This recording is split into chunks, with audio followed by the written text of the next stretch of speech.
Warahmatullahi wabarakatuh. Selamat sore semuanya. Kami dari kelompok 9 akan mempresentasikan tentang materi fungsi dari mata kuliah dasar pemrograman.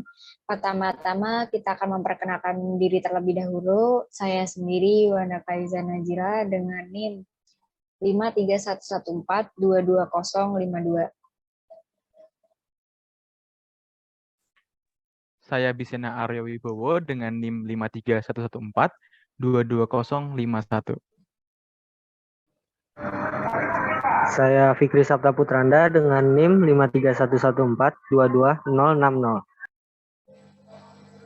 Saya Muhammad Abdul Rohim Mantamimi dengan NIM 53114222067. Saya Rayhan Farezi dengan NIM 53114220069.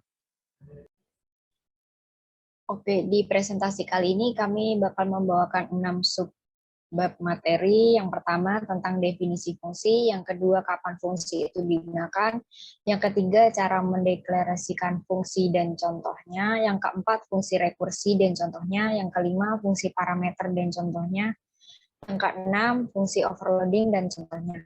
Keenam materi tersebut akan disampaikan oleh teman-teman saya, dan yang pertama materi mengenai definisi fungsi dan kapan fungsi itu digunakan akan disampaikan oleh Bisena Aryo Wibowo. Silahkan.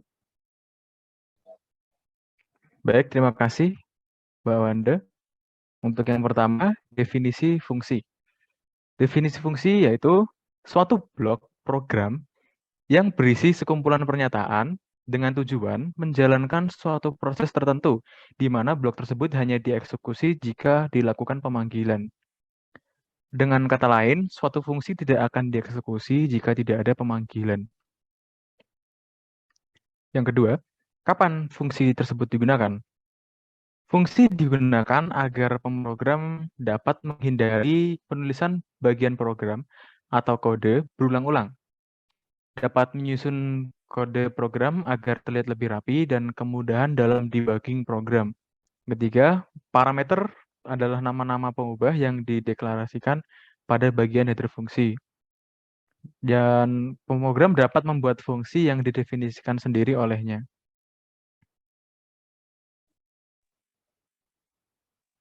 Baik, untuk materi selanjutnya yaitu cara mendeklarasikan fungsi dan contohnya akan disampaikan oleh Muhammad Abdul Rohim Atamimi. Silahkan waktunya.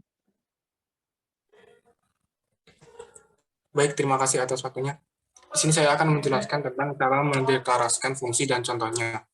Nah, caranya yaitu sebelum digunakan atau dipanggil, suatu fungsi itu harus dideklarasikan atau didefinisikan terlebih dahulu. Tipe fungsi dideklarasikan apakah tipe ini integer, string, float, atau yang lainnya. Nama fungsi digunakan sebagai penamaannya saja, merupakan nama suatu variabelnya. Parameter fungsi berisi, kondisi, dan status dari fungsi yang digunakan untuk pendefinisian fungsi kurang lebih seperti berikut ini. Nah, di sebelah itu ada contohnya integer, yang itu adalah tipe fungsi, yaitu main, nama fungsinya, lalu kita memasukkan statementnya. Baik, lanjut ke fungsi rekursif.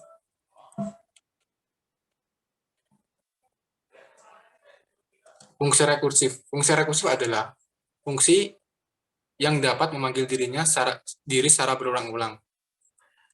Nah, fungsi rekursif ini mengacu pada dirinya sendiri. Fungsi rekursif disusun atas dua bagian, yaitu basis dan reference. Basis berisi dari nilai awal yang tidak mengacu pada dirinya sendiri. Bagian ini berfungsi untuk memberikan nilai yang terdefinisi pada fungsi rekursif dan sekaligus menghentikan proses rekursi. Recurrence merupakan bagian fungsi yang mendefinisikan argumen fungsi dalam terminologi dirinya sendiri. Setiap kali fungsi tersebut melakukan bagian recurrence, maka argumen dari fungsi tersebut harus lebih dekat pada base-nya. Berikut adalah contoh fungsi recurrence. Baik, terima kasih.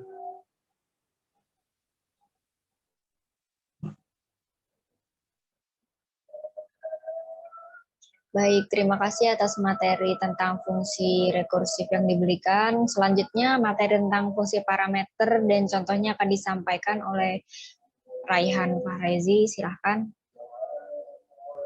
Oke, izin masuk. Terima kasih Mbak Wanda atas waktunya. Di sini saya ingin menjelaskan tentang fungsi parameter dan contohnya. Fungsi parameter adalah nilai yang dapat kita masukkan ke dalam sebuah fungsi. Kita dapat mendefinisikan jumlah parameter sesuai dengan kelebihan, atau suatu nilai berupa variabel yang dikirimkan ke dalam fungsi yang kemudian akan ikut diproses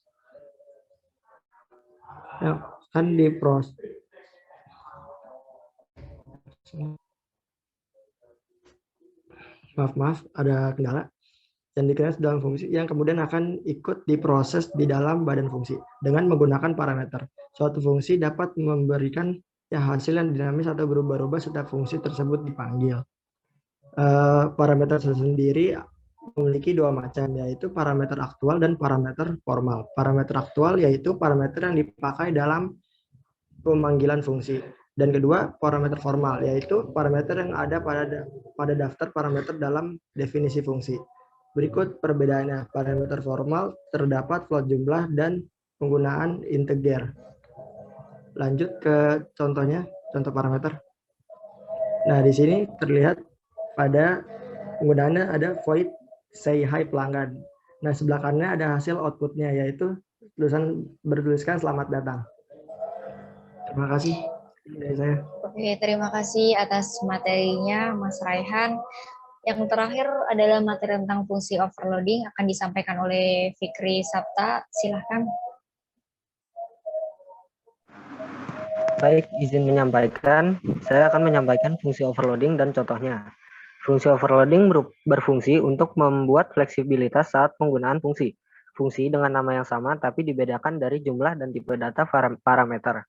Jadi intinya fungsi overloading itu adalah sebuah fungsi yang bisa dimasukkan dengan variabel dan tipe data yang berbeda-beda. Contohnya bisa dilihat di pemrograman berikut.